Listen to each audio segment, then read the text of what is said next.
Hello नमस्कार, स्वागत है आपका एक नए वीडियो में। तो आज के इस वीडियो में थोड़ा हम हमेशा से यानी कि हमेशा हमारी कोई ना कोई क्लास रहती है, लेकिन आज उससे थोड़ा हट करके बात करेंगे। और आज की जो सा आपको दिख रहा है थंबनेल पर कि 4th ग्रेड चतुर्थ श्रेणी कर्मचारी भर्ती परीक्षा अभी शुरू होने वाली है। इसमें मैं आपको 5 ऐसी गलतियों के बारे में बताने वाला हूँ जो लगभग हर विद्यार्थी करता ही है। अगर एक भी गलती आप इनमें से करते हैं तो आप इस एग्ज़ाम से अयोग्य, डिबार या फिर फेल हो सकते हैं। तो कौन सी गलतियां हैं इनके बारे में जानते हैं। तो चलिए सबसे पहले जानते हैं इस शेड्यूल के बारे में। आपको पता होगा शेड्यूल आपकी परीक्षा का आ चुका है और ये शेड्यूल आपको 19-20 तारीख को आपके एग्ज़ाम रहने वाला है, आपको पता ही है। और इसके बाद आपके एडमिट कार्ड आपने डाउनलोड कर लिए होंगे, कोई दिक्कत उसमें नहीं हो रही होगी। इसके बाद आपको पता होगा कि एग्ज़ाम हॉल आपको समय पर पहुंचना है, 2 घंटे पहले आपको चले जाना है।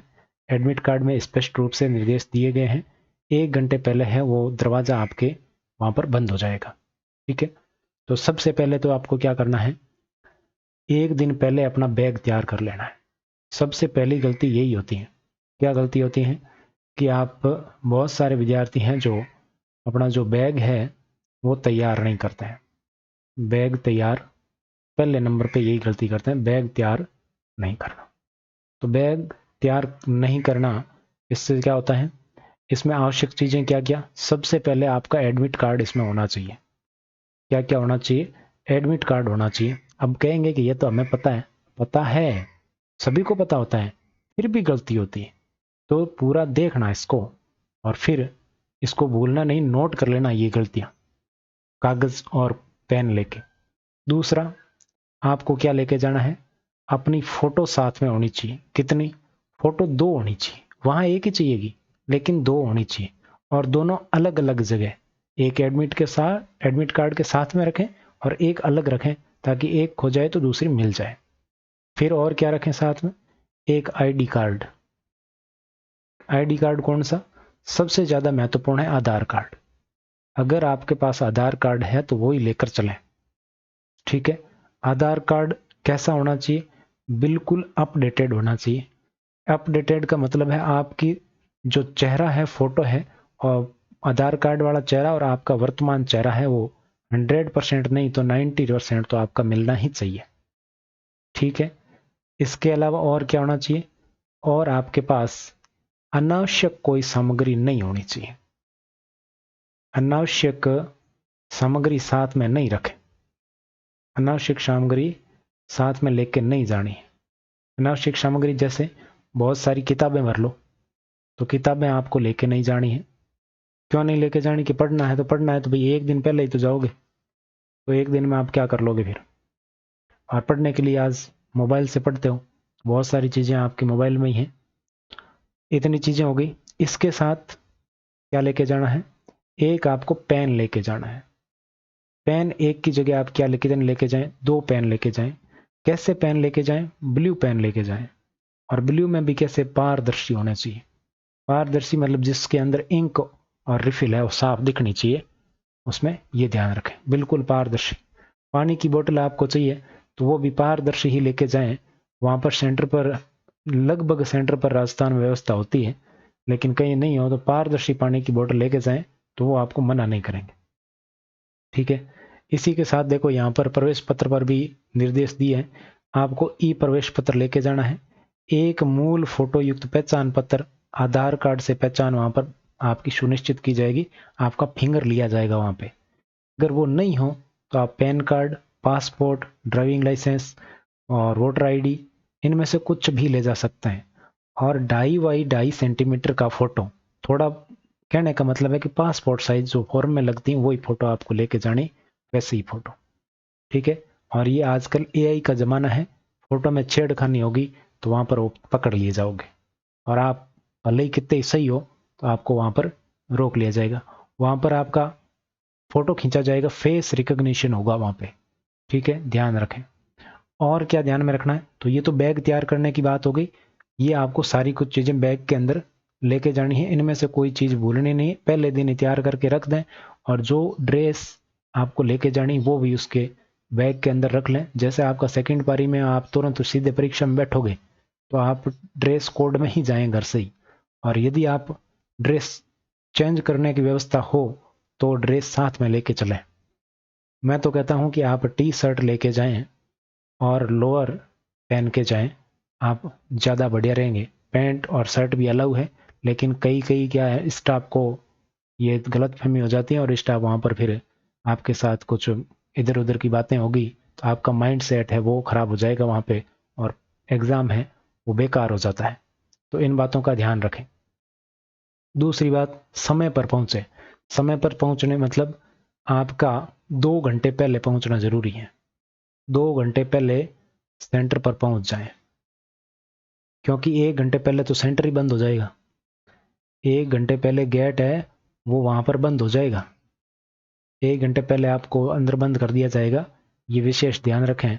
तो अभी तो मौसम भी खराब नहीं है, फिर भी हो सके जितना समय पर चलें, ठीक है। बहुत सारे विद्यार्थी कि मैं तो 1 सेकंड लेट हुआ हूँ सर, अंदर प्रवेश दे दो, फिर आपके वहाँ पर कोई प्रवेश नहीं दिया जाएगा। अभी आपने वरिष्ठ अध्यापक भर्ती परीक्षा में देखा होगा, शिक्षा मंत्री ने स्वयं कहा नियम होता है, और वहाँ पर आपके एग्जाम में बैठने नहीं दिया गया तो उनकी रिश्तेदार थी तो भी ठीक। इसके साथ और तीसरी बात की अगर बात करें तो तीसरी बात आपको ध्यान में रखनी है, अब नया कुछ नहीं पढ़े, नया टॉपिक नहीं पढ़े। बिल्कुल आपने तैयारी कर रखी है, उसी को क्या करें, रिवीजन करें। नया टॉपिक आपको बिल्कुल नहीं पढ़ना है। अब देखो एग्जाम का टाइम है, बहुत सारे यूट्यूब की तरफ से, बहुत सारे कोचिंग की तरफ से तरह तरह की पीडीएफ आएगी, ये कर लो वो कर लो, और लास्ट में मैं एक चीज़ बताऊंगा वो कर लेना, वो सबसे महत्वपूर्ण होगी। वो मैं तो ना तो प्रश्न दे रहा हूँ वहाँ पे, ना ही आपको कुछ पढ़ने को कह रहा हूँ, मैं बस एक ऐसी चीज़ बताऊंगा, वो कर ली तो आपके आधा काम है वो यहीं सॉल्व हो जाएगा। परीक्षा से पहले पूरी घबराहट दूर हो जाएगी। तो रिवीजन करें, किसको, पुराने नोट्स से रिवीजन करें, और पुराने जो आपके टेस्ट हैं उनका रिवीजन करें। इसके अलावा आपको कुछ नया नहीं करना है, ठीक है। इसके साथ और आपको चौथी बात क्या ध्यान में रखनी है, आपको घबराहट में नहीं जाना है। क्या है, घबराहट नहीं होनी चाहिए, आपको घबराना नहीं, आपको 1 घंटे पहले अंदर बैठा दिया जाएगा, घबराना नहीं है, आराम से बैठे। ये देखो पहले बैग तैयार कर लोगे, समय से पहुंच जाओगे तो घबराहट वैसे भी नहीं होगी। इसके साथ हड़बड़ाना नहीं है, हड़बड़ाहट भी नहीं होनी चाहिए, इससे क्या होगा, बहुत सारी गलतियां इसी से होती है, ठीक है। इसी के साथ आपको पेपर मिलेगा, सबसे पहले पेपर को आराम से खोलें, पेपर को खोलें। खोलने का कहे तो आप पेपर के ऊपर जो प्लास्टिक का बैग होगा उसको आराम से खोलें, पेपर को फाड़े नहीं। खोलने के बाद उसमें से आप OMR सीट निकालें। क्या निकालें, OMR सीट आपको निकालनी है बीच में से। OMR सीट निकालने के बाद में OMR सीट को आपको भरना है। OMR सीट कैसे भरना है वो मैंने एक अलग वीडियो डाल दिया है, उसको देख लेना, उसमें सारी डिटेल मैंने बताई है OMR सीट कैसे भरनी है। तो OMR सीट को ध्यान से भरना है, ठीक है। सबसे जरूरी बात है आपको नेगेटिव मार्किंग से बचना है।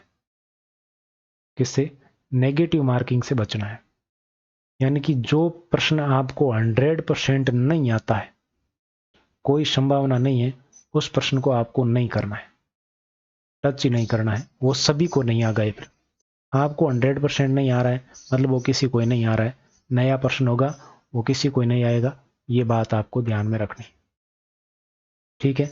ये हुई 4 बातें। 5वीं बात आपको क्या ध्यान में रखनी है, OMR पे कौन सी गलती नहीं करनी है। तो सबसे पहले तो आपको क्या करना है, OMR को खोलना है। कैसी OMR आएगी, अभी मैं आपको थोड़ा उसका झलक दिखला देता हूँ, है ना। OMR सीट आपकी इस प्रकार की OMR सीट आपको मिलेगी, 120 प्रश्नों की मिलेगी। सबसे पहले आपको यहाँ पर आराम से रोल नंबर भरने हैं, 1 2 3 4 जो भी आपके रोल नंबर हो, रोल नंबर आपको कितने डिजिट के वो आपको इतने ही कॉलम यहाँ पर मिलेंगे, उनको रोल नंबर भरने के बाद में यहाँ पर गोले भरने हैं। फिर आपको प्रश्न पुस्तिका संख्या और OMR सीट नंबर जो यहाँ पर ऐसे लिखे हुए होगी, यहाँ पर OMR सीट नंबर भी लिखा होगा, उनको और प्रश्न पुस्तिका संख्या को मैच करना है और फिर वो यहाँ पर भरनी है, ये फिर इसको गोले भरने हैं। इसके बाद में आपको क्या करना है, ज़्यादा डिटेल तो मैंने पहले ही बता चुका हूँ OMR वाले वीडियो में, फिर भी यहाँ पर थोड़ा बता देता हूँ मैं। फिर आपको क्या करना है, इस प्रकार ये 120 प्रश्नों का आपको सेक्शन मिलेगा। अब यहाँ पर गलती क्या करते हैं, यहाँ पर जो ओ ई ऑप्शन दिख रहा है ना, अगर ये एक ऑप्शन आपका खाली रहा तो आपकी जो नेगेटिव मार्किंग है, जिस प्रकार की नेगेटिव मार्किंग आपके प्रश्न गलत होने पर हो रही है, तो उसी प्रकार की नेगेटिव मार्किंग यहाँ पर भी होगी। एक अगर खाली रह गया, मतलब चारों पांचों में से कोई भी ऑप्शन खाली रह गया, पांचों में से एक भी ऑप्शन आपने नहीं भरा, तो यहाँ पर ये आपका नेगेटिव चला जाएगा। ठीक है। अगर 10%, जैसे 120 प्रश्न है, इसके 10% की बात करें तो आपके 12 प्रश्न होते हैं। अगर 12 प्रश्न में आपके कोई भी ऑप्शन नहीं भरा तो आप सीधे सीधे क्या है, इस परीक्षा से अयोग्य हो जाओगे। तो आपको विशेष रूप से ध्यान में रखना है, ओएमआर शीट को जैसे ही आप प्रश्न करो उसके साथ भरें और कोई भी ऑप्शन खाली नहीं छोड़ें। जो प्रश्न आपको नहीं आता है उसमें ई ऑप्शन जरूर भरें। तो ये 5 गलतियां हैं, इन 5 गलतियों से बचना है और संभल करके अच्छे तरीके से आपको एग्ज़ाम दे के आना है। ध्यान रखें इन सभी चीज़ों का। मेरी तरफ से बेस्ट ऑफ लक। मिलते हैं एक नई वीडियो में। Thank you so much.